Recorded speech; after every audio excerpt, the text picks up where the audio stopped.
Is that the cook they're letting speak to a bunch of war heroes? The voice sliced through the midday buzz like a bayonet, sharp, amused, and loud enough for the entire crowd to hear. Dean Rivers didn't flinch. He simply bent down, zipped his daughter's pink jacket up to her chin, and gave her a warm, steady look that said, "You're okay. I've got you." The crowd had gathered at the open-air pavilion of Fort Bridger, a decommissioned Air Force base turned community hub for veterans and military families. Flags snapped in the spring wind, retirees in crisp uniforms, young officers in dress blues, and civilians with plastic cups of lemonade packed the bleachers. On stage, the mic popped once before the event host cleared her throat. "And now," she smiled into the crowd, "please welcome Dean Rivers, Army combat medic, now head chef at Hope Haven Community Kitchen, and a man whose story of recovery and resilience inspires many of us today." Applause. Polite, but light. Dean stood up slowly, lifted Mia into the front row seat beside the stage, and walked up the wooden steps with the quiet grace of someone who'd once learned to move silently through dust and gunfire. His long-sleeved shirt was rolled to the elbows, his forearms crisscrossed with faded scars. He didn't wear ribbons or medals, just a simple metal watch and a wedding band he never removed.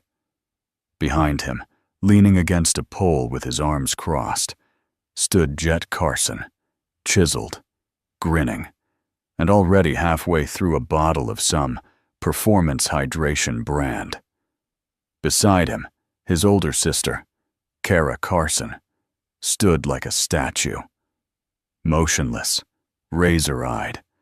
The only thing sharper than her jawline was the way her eyes cut straight through people. Jet smirked. "Bet he opens with a soup metaphor." Kara didn't laugh. Dean adjusted the mic. He didn't clear his throat or tap the stand like most nervous speakers. He just looked at the crowd, not past them, through them. "When I got back from Kandahar, I couldn't sleep for 19 months. I learned how to hold a chef's knife before I remembered how to hold my daughter's hand without flinching." Silence. A few heads turned. Mia, tiny feet swinging, beamed proudly. Dean continued, voice low but unwavering. "They teach you how to survive combat. They don't teach you how to survive coming home. You get medals for wounds that bleed. But some of us," he paused just long enough, "some of us carry wounds that smile back in the mirror every morning." Jet rolled his eyes. Jesus, he is doing a soup metaphor. But the audience was no longer paying attention to Jet. They were locked in. Some days, I didn't want to wake up. Others, I'd wake up and wish I hadn't stopped my buddy from bleeding out, because it should have been me. You don't have to be in combat to feel broken. Life breaks you in a million quiet ways. But I found healing in a hot kitchen, with a $12 apron, and a 5-year-old girl who refused to let go of my leg while I stirred lentils. A soft laugh rippled through the veterans. A few wiped their eyes. Some of them knew that feeling. Too well. Dean looked down at Mia, then back at the crowd. Healing takes heat, pressure, time, and sometimes someone to believe in you when you don't believe in yourself.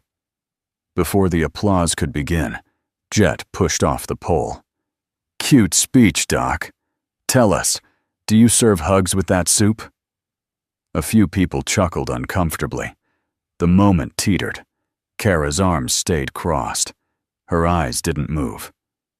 Dean looked at Jet, calm and unshaken.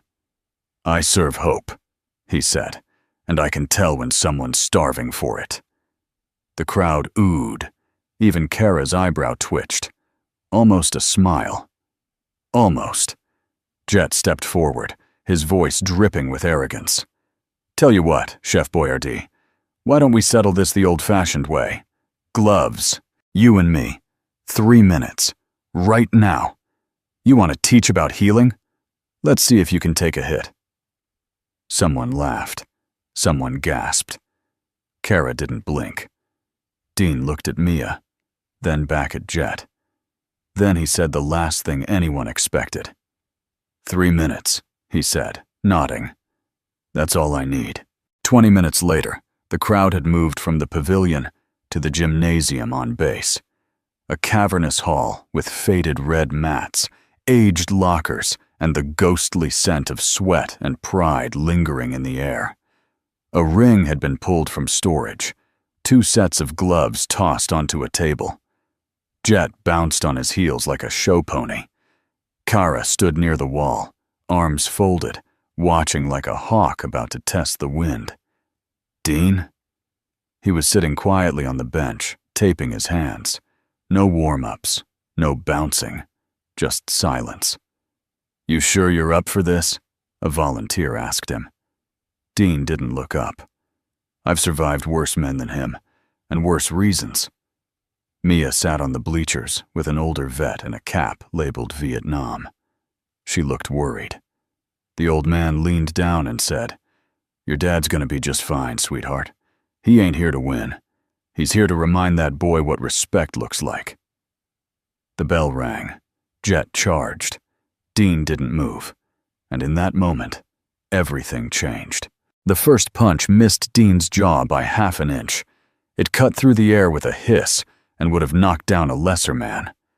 But Dean sidestepped it with an ease that didn't match his quiet demeanor.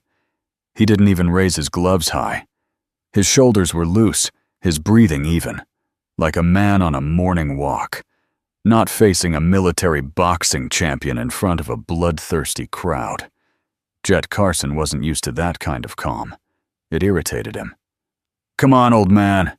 This ain't a yoga class," Jet barked, dancing sideways, shoulders twitching with energy. "You gonna hug me into submission?" Dean said nothing. His eyes stayed locked on Jet's center line, not his fists, not his feet. Just the place a heart should be. Jet jabbed again, missed again. The crowd murmured. Dean didn't swing. He just watched, like a doctor studying symptoms, like a man who'd seen real violence and now recognized its clumsy imitators. "Fight me!" Jet roared, his voice cracking. Dean tilted his head slightly. "Why? You already lost the moment you made it about ego."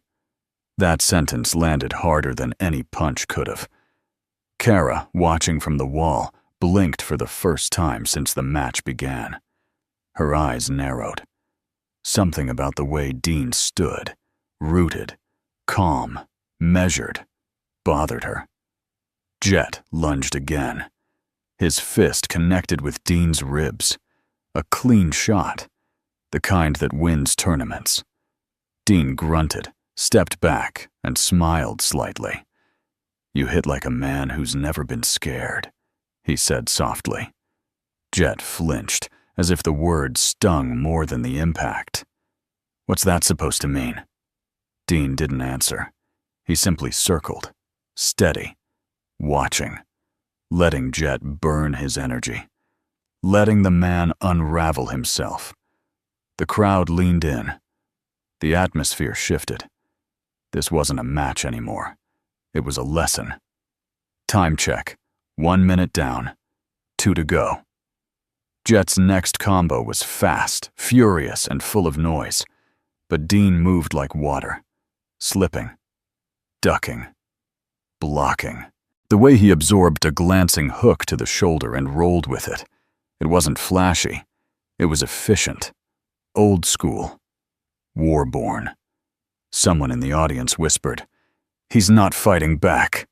Another muttered, "No, he's waiting."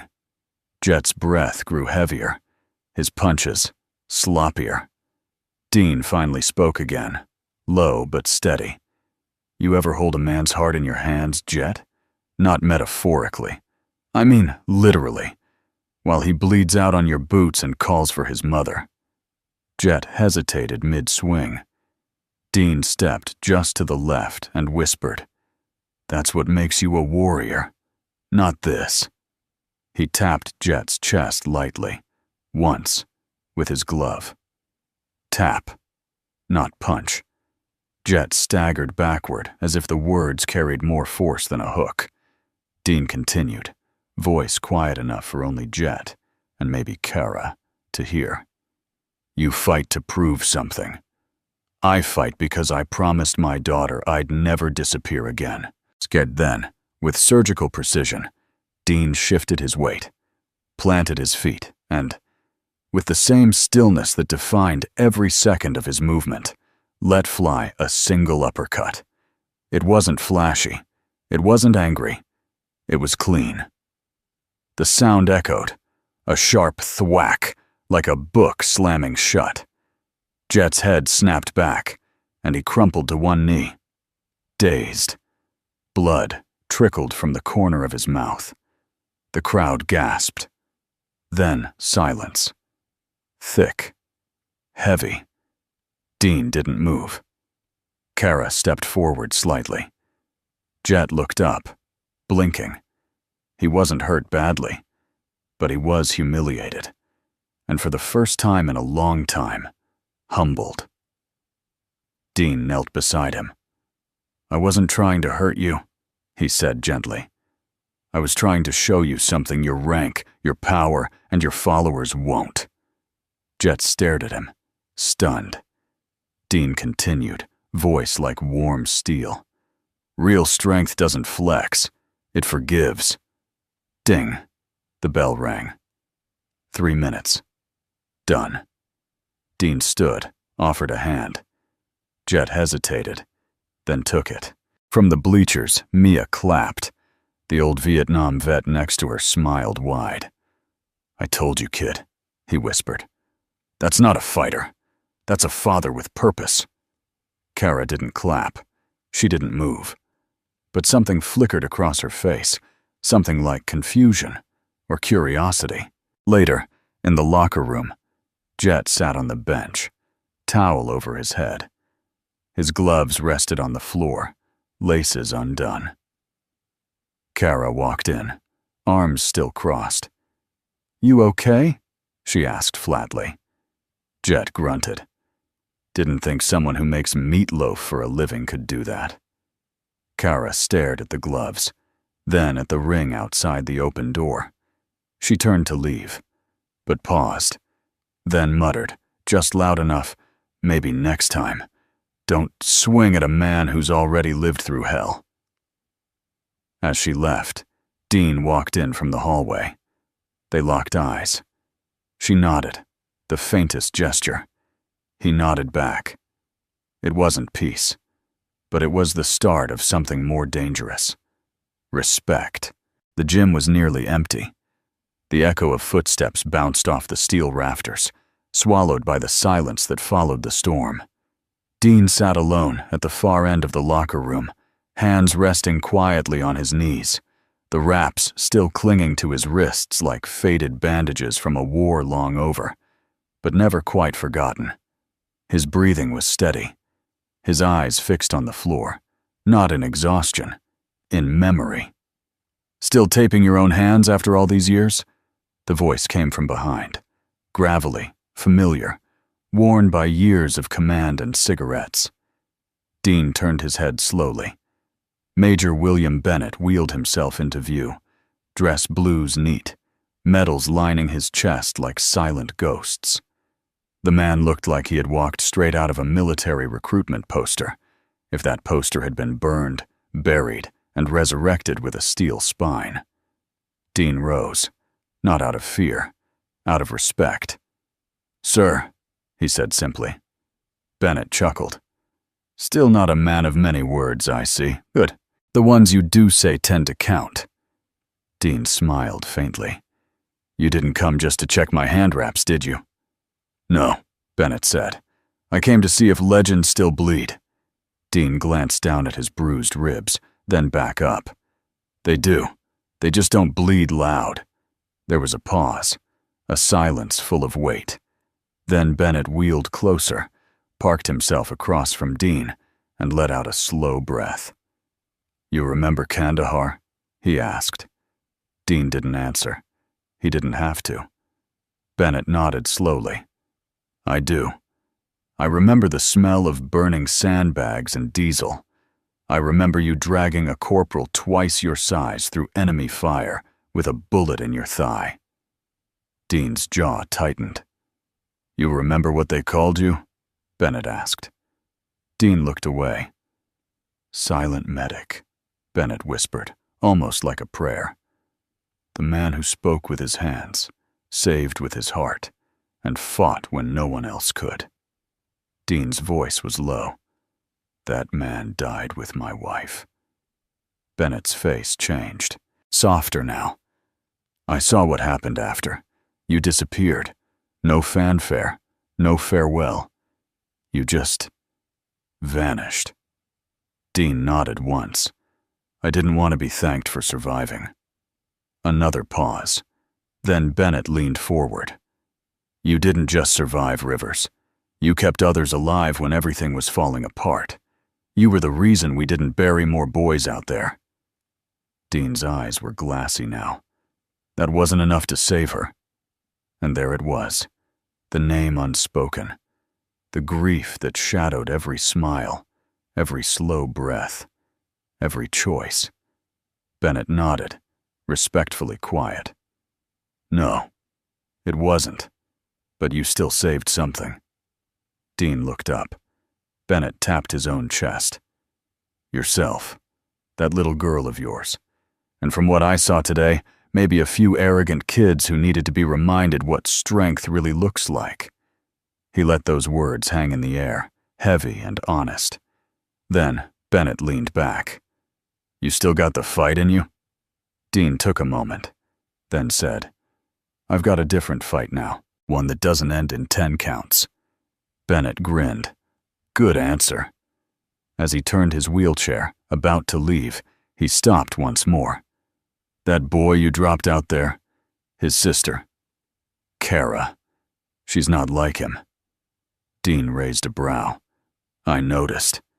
She's got ice in her veins, Bennett said, but she's carrying a fire she can't put out. Lost someone close in a mission gone wrong. Blames herself. Never talks about it.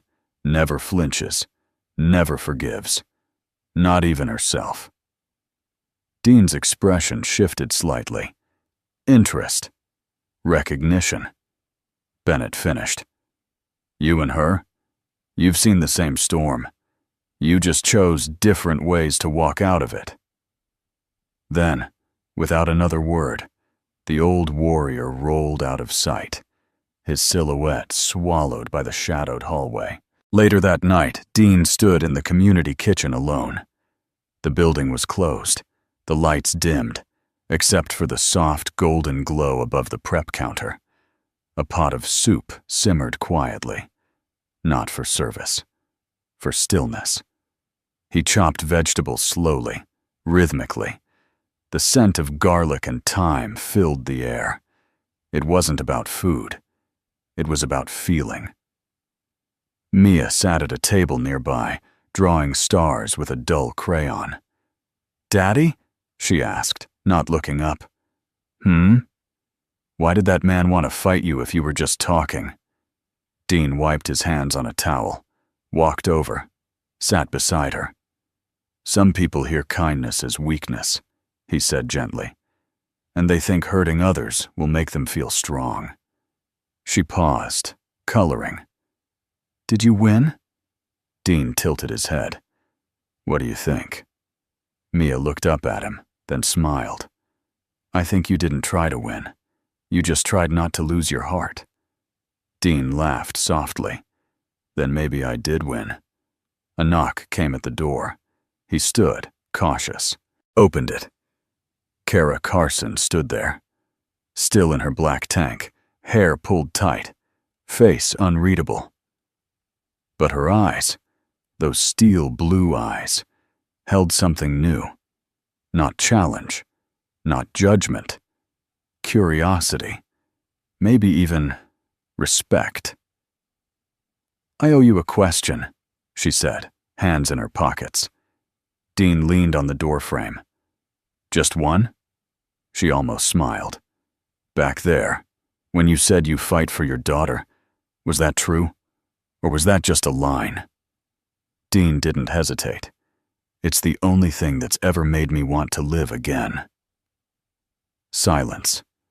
Then Kara looked past him, saw Mia at the table. She's the reason you stopped fighting. Dean shook his head slowly. No, she's the reason I learned how to fight without throwing punches. The training mat felt colder than it should have.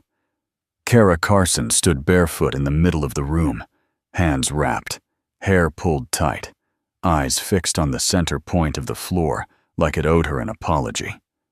Around her, punching bags hung like silent witnesses. The walls were lined with trophies, some hers, most forgotten. But none of them mattered now. What mattered was the fact that she had flinched. Not physically. Kara Carson never flinched physically. But when Dean Rivers tapped her brother's chest and whispered something that made the young champion sit down like a scolded child, it stirred something in her that she didn't have a name for. It wasn't fear. It wasn't admiration either. It was something more dangerous. Recognition. She struck forward, jab cross hook into the bag. Fast. Clean. Mechanic. Again. And again. As if she could strike the memory out of her mind. You hit like someone trying to outpunch a ghost. The voice came from behind. Low. Calm. Irritatingly steady. She didn't turn. Dean, she said. He stepped into the light, still in jeans and a flannel shirt. No gloves. No pretense. You ever think about why you hit so well? He asked. I was trained well, she said, landing another perfect cross. Dean nodded. Sure, but that's not what I meant. She sighed, turned to face him.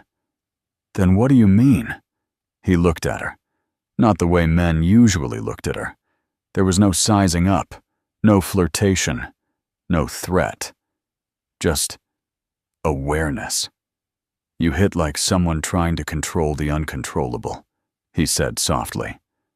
Like if you could just strike hard enough, clean enough, maybe the past would fall down and stay down. Her mouth opened, then closed. That one landed. Dean stepped forward slowly. I know that rhythm, he continued. It's the same one I used to fight with in Afghanistan.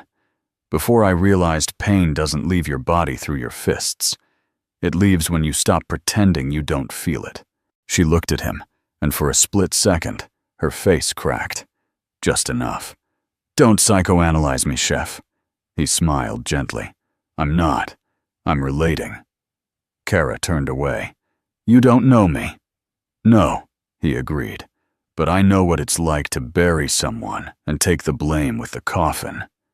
She froze. Dean's voice dropped lower, but not weaker. I know what it's like to tell yourself, if I'd been faster, smarter, stronger, maybe they'd still be here. Kara turned back slowly, eyes dark with something she hadn't allowed to surface in years. He was my fiancé, she said. Recon op in Ghazni. I made the call to split the team. He volunteered for the west route. Ambush took him out. 4 minutes before extraction. She exhaled like it hurt. He had a note for me in his helmet. I never read it. Dean didn't react. He just stood there, the quiet of him holding her together. I've broken jaws, she said bitterly. But that moment, finding him, it broke something that's never healed. Dean stepped closer. Then maybe you've spent the last few years punching the world for something it didn't do. Kara stared at him. You don't forgive yourself, do you? He asked. I don't want to, she said sharply. Because if I forgive myself, then it means it was okay. And it wasn't. Dean nodded slowly. It's not about saying it was okay. It's about saying you're still here. That your life didn't end where his did. Kara's voice cracked. He was better than me. Dean met her eyes. Maybe. But you're the one still standing. That means something." They stood in silence for a long moment, the air between them heavy but shared. Then Kara said, "You're not what I expected." Dean raised a brow. "That a compliment or a warning?" "Still deciding," she said, turning away, but the corner of her mouth lifted. Dean turned to leave, but she called after him. "Hey." He looked back. "I'm not done with you yet," she said. "You humbled my brother. That gets my attention. But you reached into me without asking." Dean chuckled. "That's kind of what medics do." She tilted her head. "Let's spar." He raised a hand.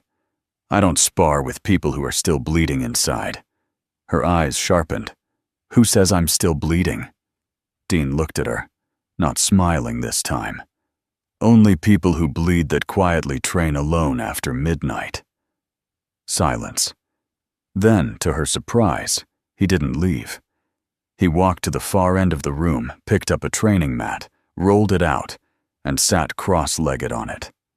Kara watched, confused. "What are you doing?" "Waiting."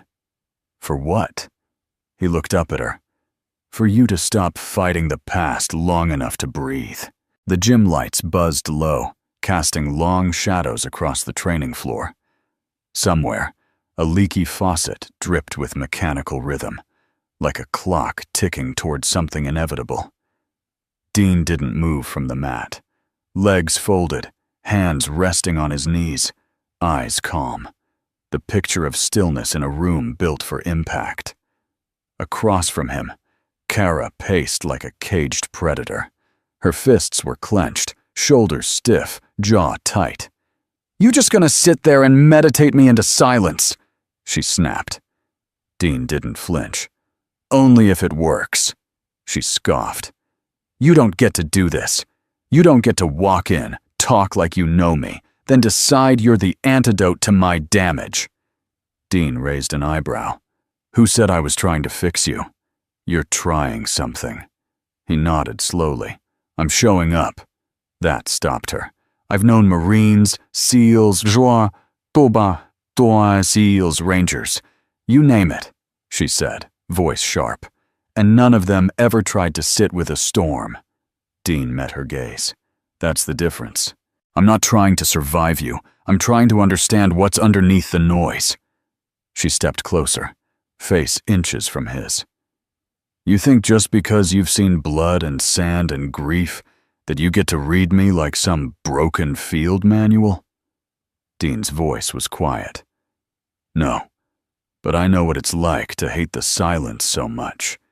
You try to punch your way through it." Kara stepped back. Her mouth opened, then closed. Her eyes flicked away, just for a second. Long enough. "I don't hate silence," she said. Dean stood now, slowly, but with the steadiness of a mountain rising. "I think you hate what it echoes." And then, without warning, she struck. A jab, lightning fast, not a brawl, not a rage out, just muscle memory, precision. Dean slipped to the side, didn't counter. Another jab, a low kick. He dodged again, cleanly, his hand still down. Kara circled him. "Fight me." Dean stayed still. "No." "Fight me." "No." She lunged, a shoulder fake, then a clean side kick. It grazed his ribs. He staggered half a step back, caught himself, looked at her. "Is this how you process pain?" he asked. "It's how I find the truth," she hissed. She came again, swinging, fast, mechanical. Hooks, elbows, knees. Dean blocked but never retaliated. His breath remained steady, his movements smooth. His voice didn't rise. "You think if you hit me hard enough, I'll say the thing you need to hear. But Kara," he caught her wrist mid-swing, not violently, just firmly enough. "No one's going to absolve you, but you." She froze, chest heaving, sweat dripping down her temple. But her fists unclenched. Dean let go of her hand. Pain doesn't need to be punished. It needs to be heard. She stumbled back a step. Her legs gave way. She didn't fall, but she sat on the mat, breathless. Not from the workout, from everything else. Dean sat too, across from her. This time, closer. "I was engaged once," she said softly, as if to the floor. Dean nodded. "He died 6 minutes after I gave the order to split the team." She looked up. "I've replayed those 6 minutes every night for 5 years. They always end the same way." Dean's voice barely rose above a whisper. "Some wounds don't close because we keep picking at them." She closed her eyes.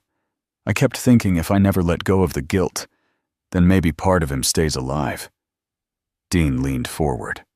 "Or maybe you just kept dying with him." That broke her. Not loudly, not with sobs.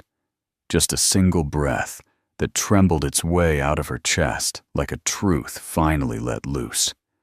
She looked at Dean, not as an opponent, not as a therapist, not even as a man, just as someone who stayed. "No one's ever said that to me," she whispered. Dean smiled softly. "No one ever stayed long enough to." She tilted her head. "Why are you here, Dean?" He thought for a moment, then said, "Because you needed someone who wouldn't fight back." The silence that followed wasn't awkward. It wasn't tense. It was sacred. Then, from across the room, the sound of small sneakers echoed on the polished floor. Mia. She stopped at the edge of the mat, watching the two adults sit quietly. "Daddy?" she asked. Dean turned. "Yeah, baby? Are you okay?" Kara looked over at the little girl, blinking in surprise. Dean smiled. "I'm better than okay." Mia patted over, looked at Kara curiously. "Is she the lady who hit you?" Kara's mouth opened, mortified. Dean chuckled. "Yeah, but it's okay. She was just trying to talk loud in a language I used to speak." Mia blinked. "Oh, like when you speak soldier stuff in your sleep?" Dean nodded. "Exactly like that." Mia turned to Kara, then reached into her hoodie pocket and pulled out a blue Band-Aid with stars on it. "You can have this. It helps when you get hurt, but don't want to tell anybody." Kara stared at the tiny hand offering her the childish plaster. Then, slowly, she took it. It wasn't a Band-Aid. It was grace. The next morning, the gym was quiet again. The sun slanted through the high window in long golden beams that lit up the floating dust like confetti from a celebration no one remembered. Kara sat alone on the edge of the ring, legs dangling over the side, a sweat-stained towel draped around her neck. Her hands, wrapped in tape from early drills, rested on her thighs. But her gaze wasn't on the bags or the mats. It was on the small, blue, star-covered Band-Aid still stuck gently on the inside of her wrist. She hadn't taken it off, not because of a physical wound, but because for the first time in years, someone had seen the wound that didn't bleed and didn't look away. Behind her, a voice broke the quiet. "Some bandages aren't meant to cover, they're meant to remind." Dean. She turned, and there he was, simple as ever. T-shirt, jeans, coffee in one hand, warmth in the other. "I thought you'd be off somewhere stirring a pot for the local widows' club," she said, trying for sarcasm. Dean chuckled. "They kicked me out for being too handsome." Kara smirked, then looked down. "She's a good kid." "Mia?" Dean said, stepping closer. "Yeah, she sees things most adults miss. She gave me this without even asking why I needed it." Dean nodded slowly. "Because she doesn't. She just assumes if someone looks strong but feels sad, they probably need something soft." Kara exhaled hard. Her shoulders slumped a little, just enough for Dean to notice. "Does it ever go away?" she asked. "The guilt?" She nodded. Dean sat beside her on the ring's edge. "No," he said, "but it can grow quieter when you stop feeding it." Kara stared ahead, her voice quiet. "You talk like a soldier who's already buried himself once." Dean's jaw flexed. "Twice." She turned toward him. "The second time was when I buried her. My wife. She was a combat nurse. Saved 6 guys during a medevac ambush. Bled out in the bird before they landed." Kara looked down. "I didn't know," she said softly. "I didn't want people to," Dean replied. "People love to offer condolences when what you need is permission to fall apart." Silence stretched between them. Honest. Human. Dean added, "I spent a year pretending to be okay. Another year being angry.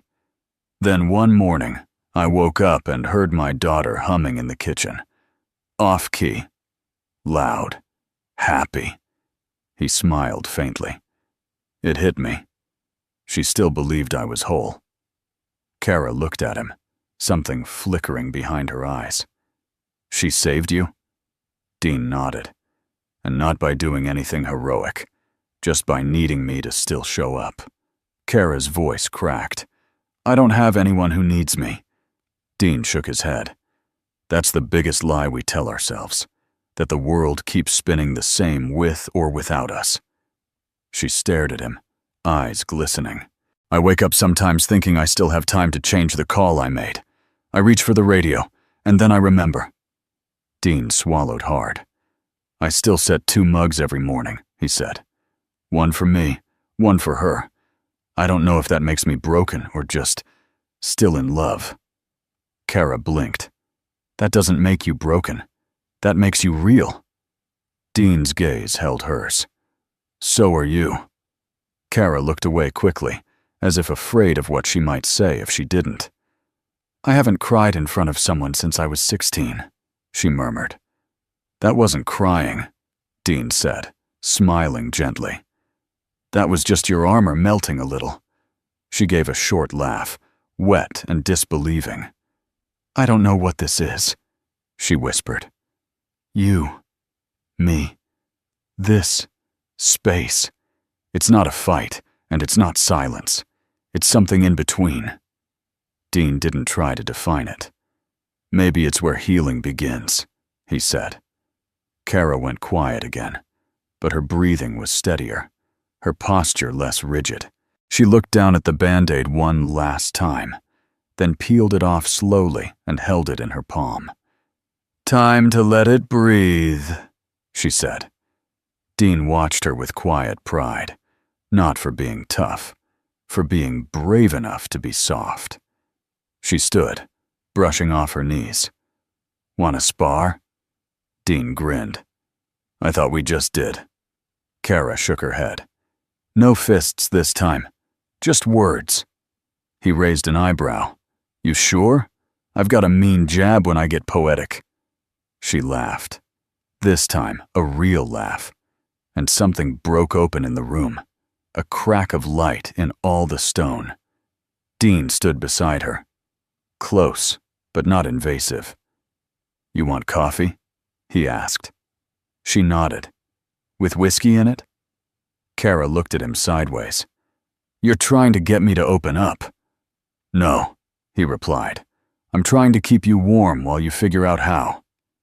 They walked side by side toward the exit, and as the door swung shut behind them, the gym didn't feel heavy anymore. It felt like something had finally exhaled. The rain came in quietly that evening, soft against the windows of the community kitchen, like a lullaby whispered by the sky. Outside, the streets glistened under street lamps.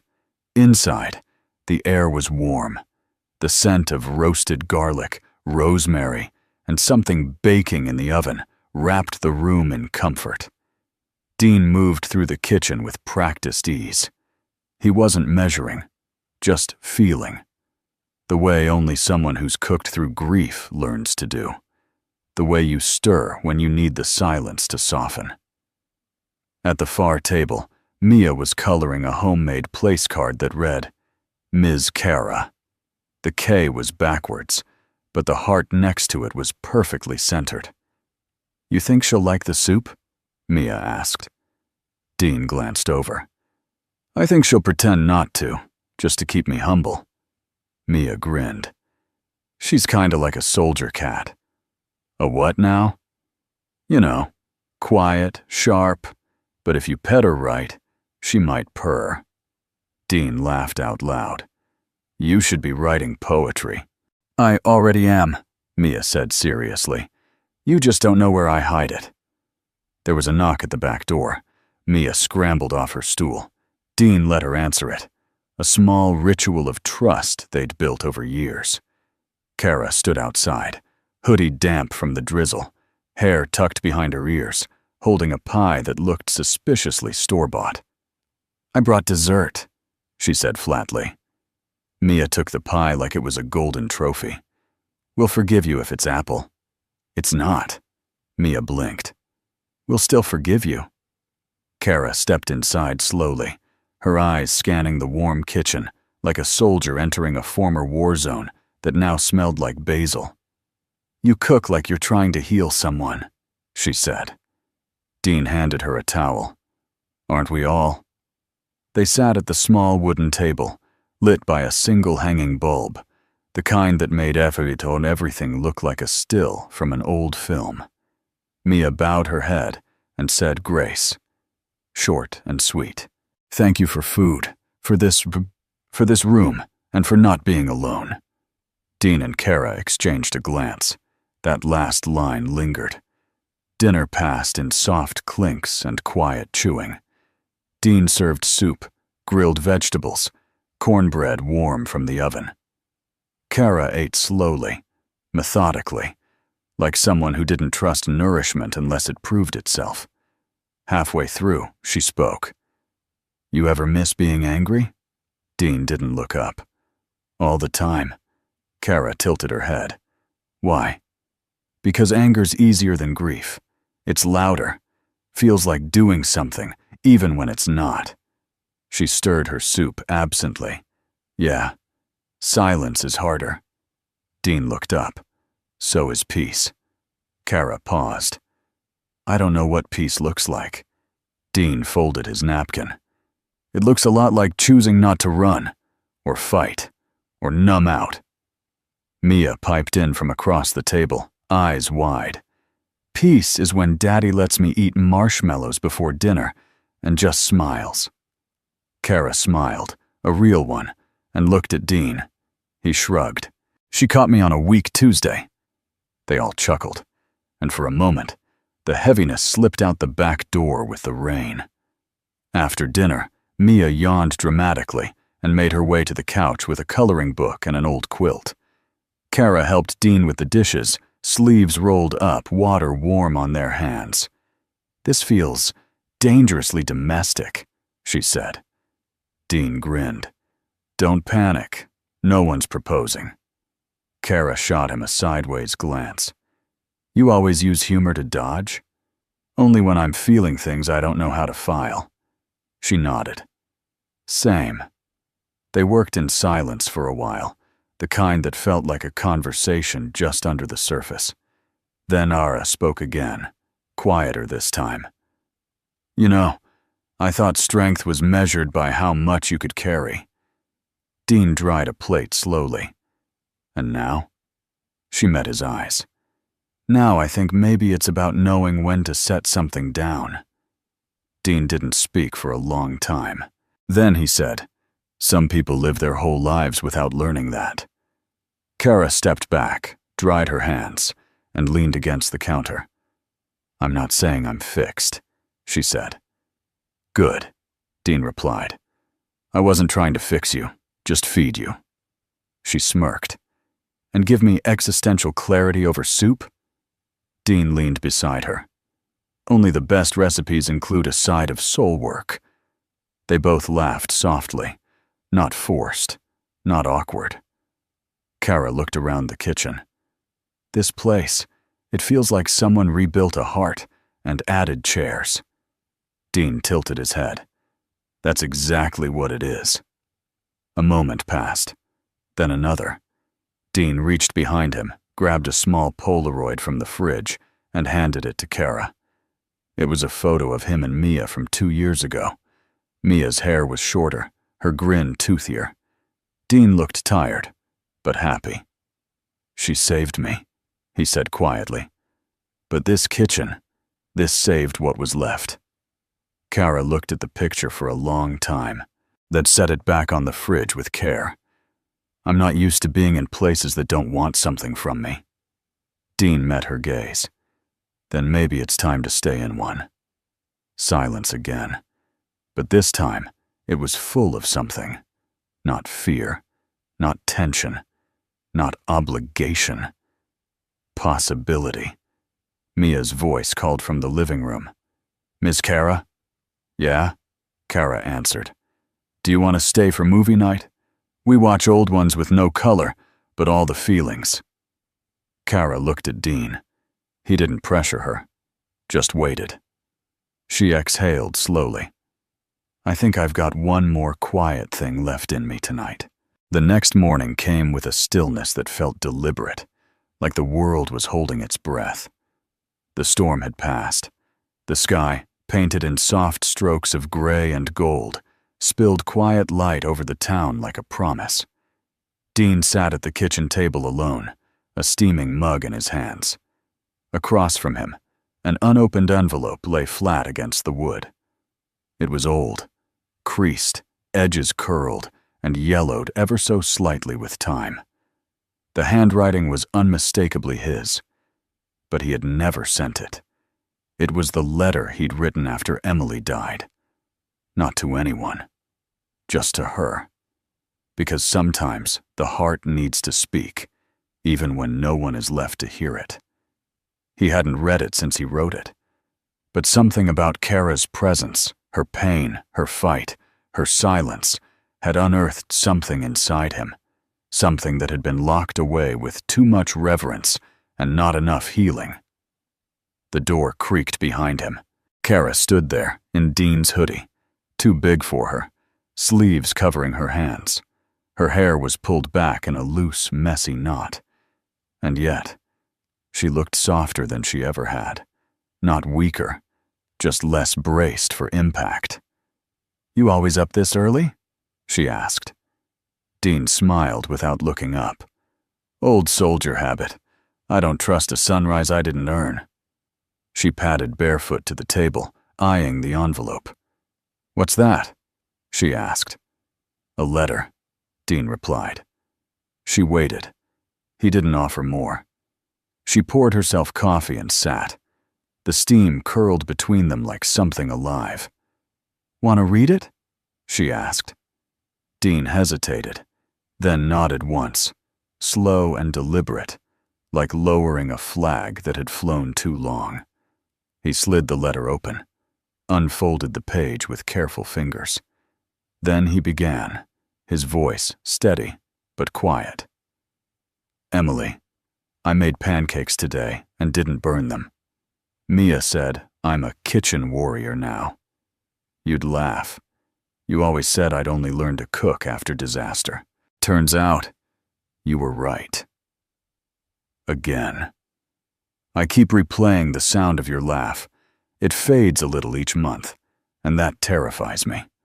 Sometimes I call your voicemail just to hear it. Sometimes I sit in the truck and talk to the air like you're in the passenger seat. Dumb stuff, like how the neighbors planted too many marigolds, or that Mia now eats ketchup on eggs. You missed her first bike ride. You missed her first broken arm. You missed me holding it together with duct tape and prayer. But I know you'd be proud. Of her. Of me. Maybe even of how I've let grief braid itself into the life we still have. Not hide from it. Just make space for it. I hope wherever you are, it's full of music and quiet mornings. And I hope you know, I loved you soft, and I remember you sharp. Always, Dean. He folded the letter again, this time with a tenderness that was different. Not pain. Honor. When he looked up, Kara was crying. Silent tears. No theatrics. "That was the most human thing I've ever heard," she whispered. Dean nodded once, then looked down. "I never sent it.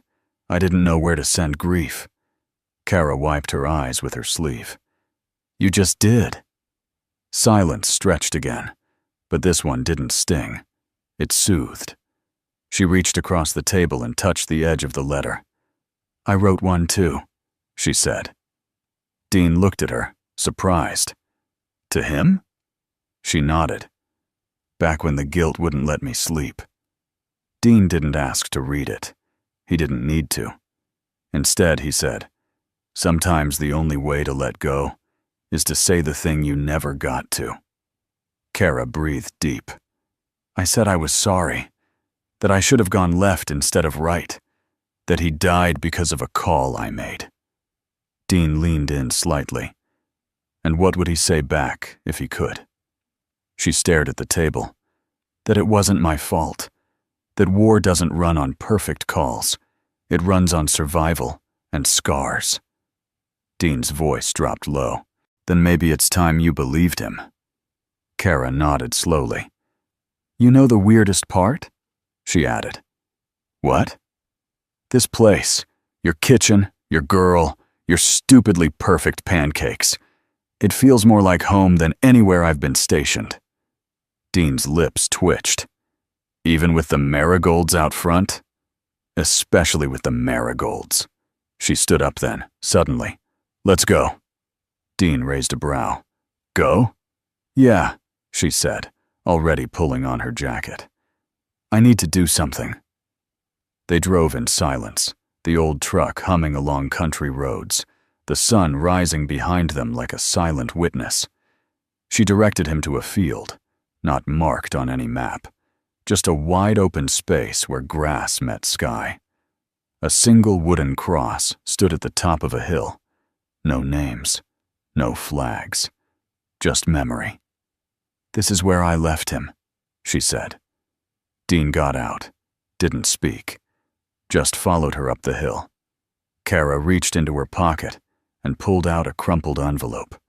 Worn, tear-stained, old. She knelt down and set it beneath the cross. For a long time she said nothing. Then, with her eyes closed, she whispered, "I forgive you for leaving. Now forgive me for staying angry so long." The wind kicked up, soft like breath, and Dean could have sworn the world shifted just a little.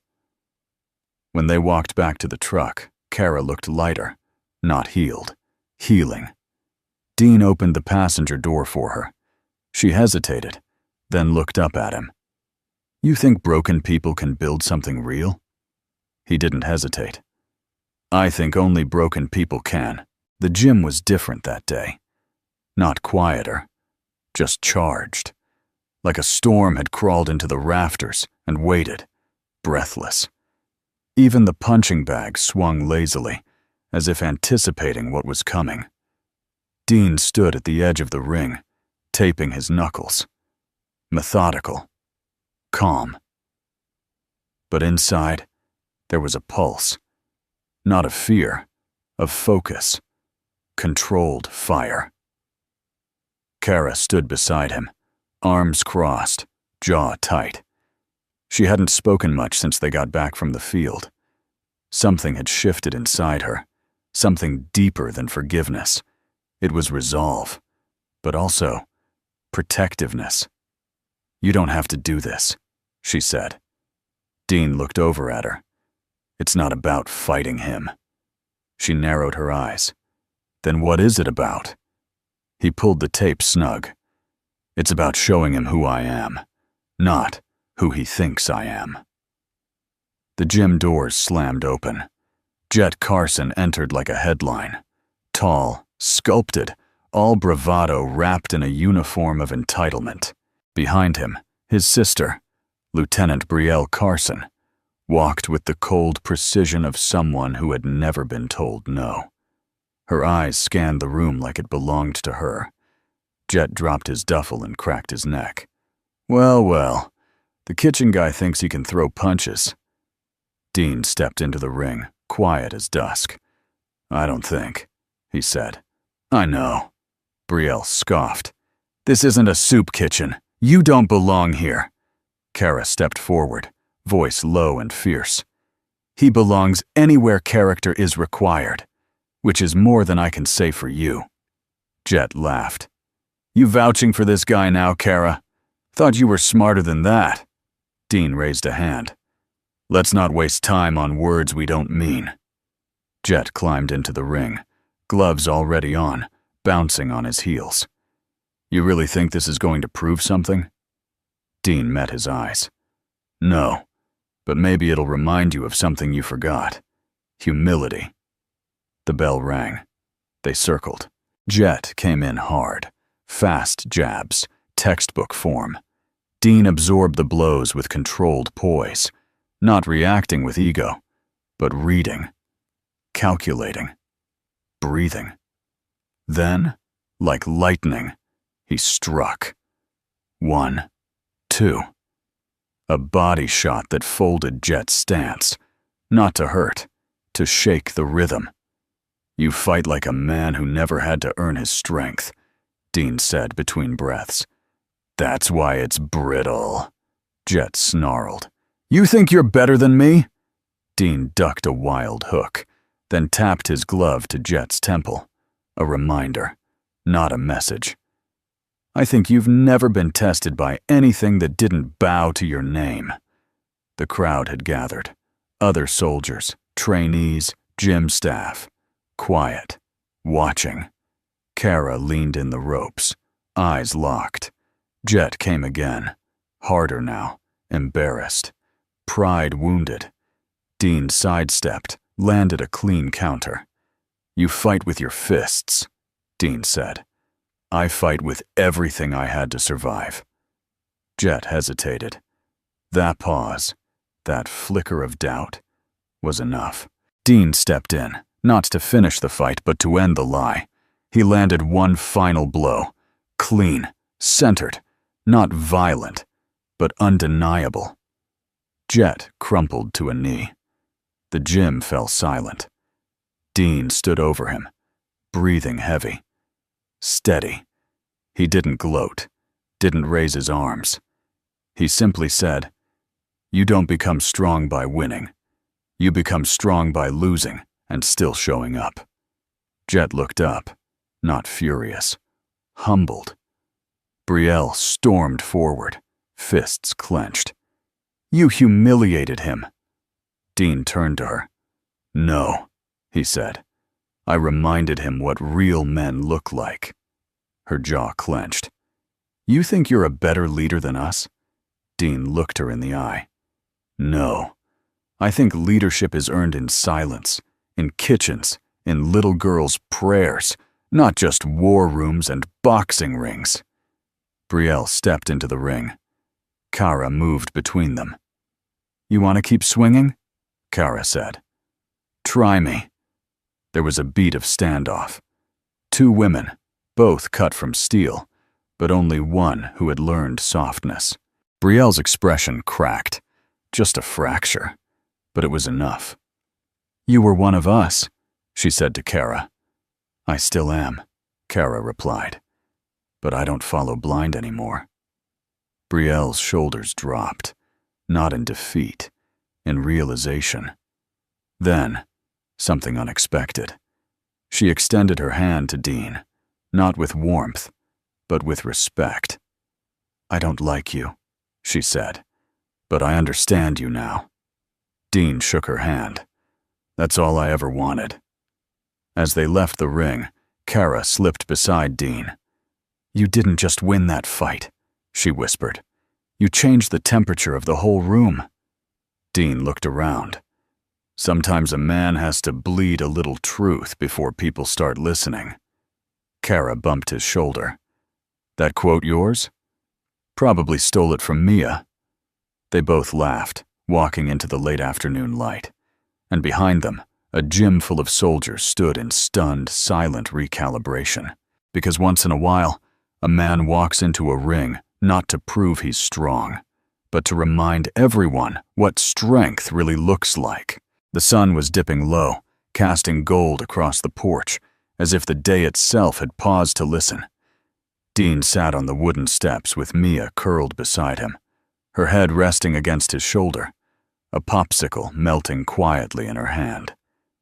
The leftover laughter of the day still lingered, echoes of Mia racing through the backyard, Kara teaching her how to plant tomatoes with combat-level precision, and Dean getting mock scolded for watering the soil like a rookie. Inside, the house smelled like cinnamon and lavender. Outside, peace held its breath. Kara appeared in the doorway, barefoot, wearing one of Dean's old flannel shirts. She had that look, the one she wore when she wasn't sure she deserved the stillness, but didn't want it to end. Dean looked up and smiled. "You know, you're allowed to sit." She leaned against the frame. "I know. I'm just not used to still things staying still." Mia lifted her sleepy head. "You can sit next to Daddy. There's room." Kara's eyes softened. She crossed the porch, sat beside them, and exhaled as though laying down a backpack she'd carried for years.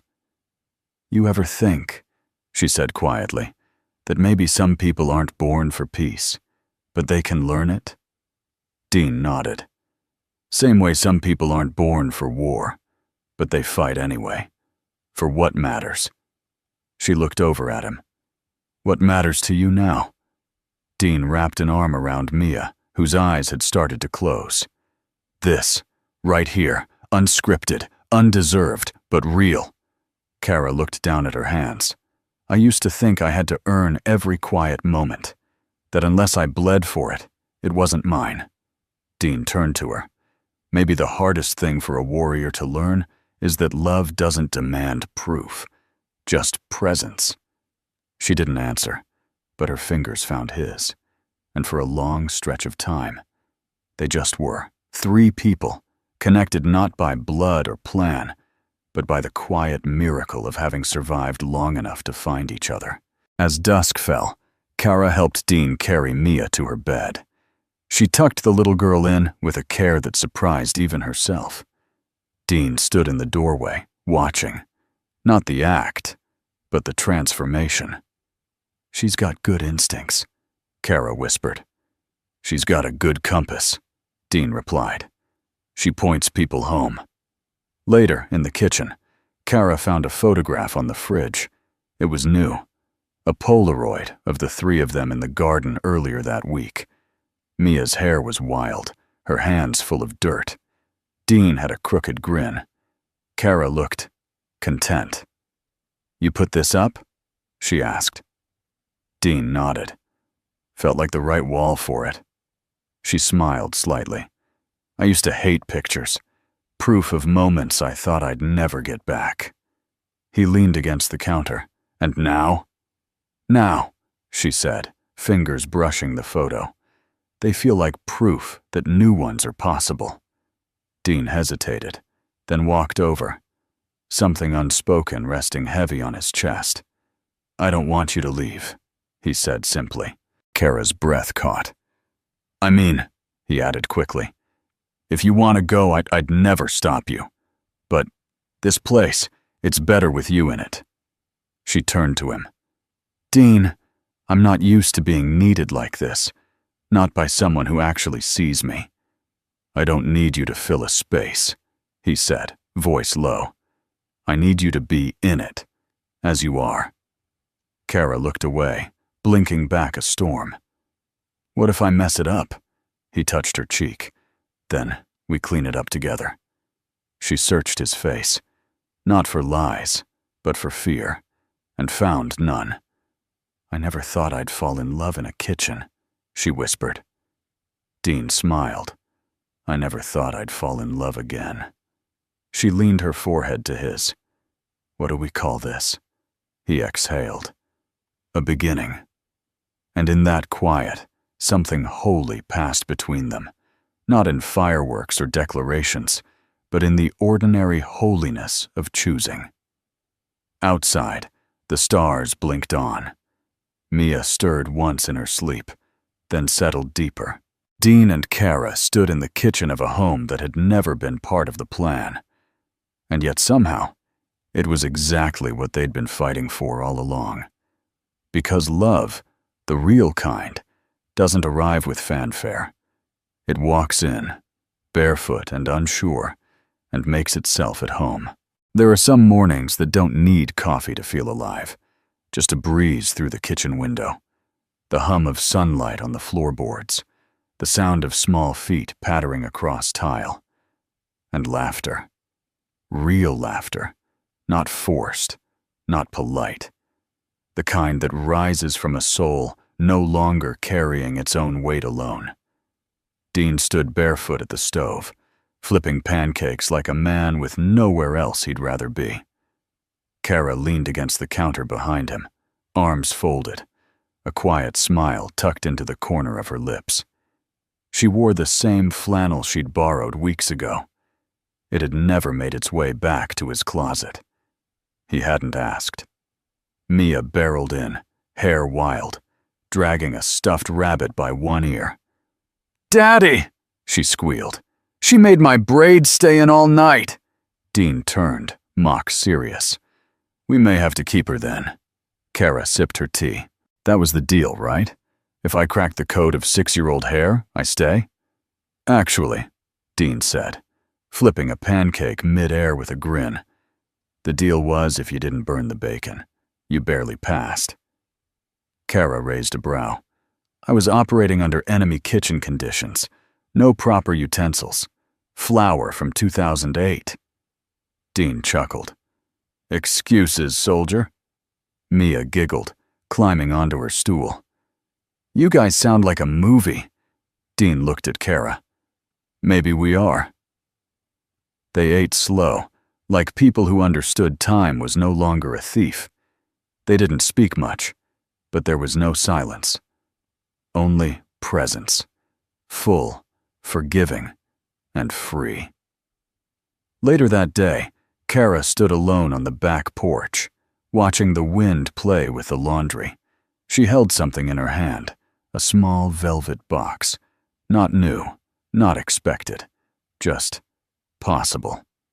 Dean walked out, drying his hands on a towel. "You found it." She nodded. "It was in your sock drawer.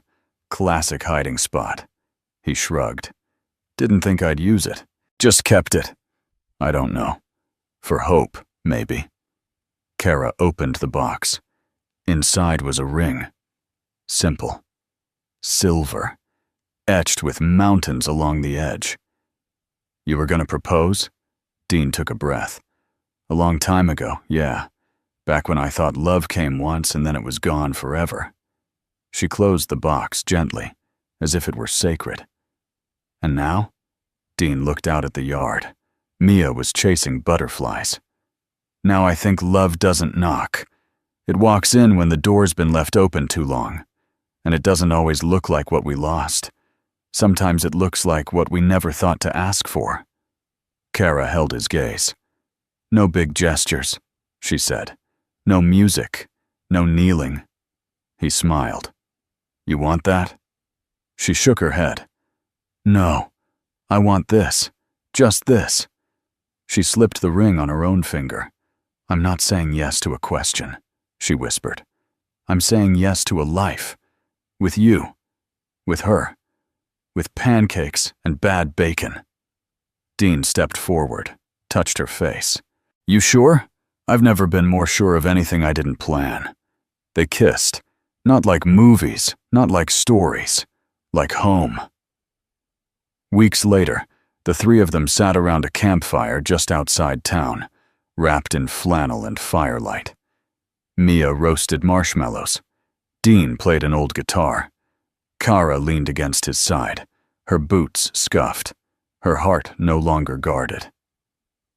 "Tell me again," Mia said, sticky fingers waving. "How you two met." Dean grinned. "You were there, Remember? But I want the real version. Kara chuckled.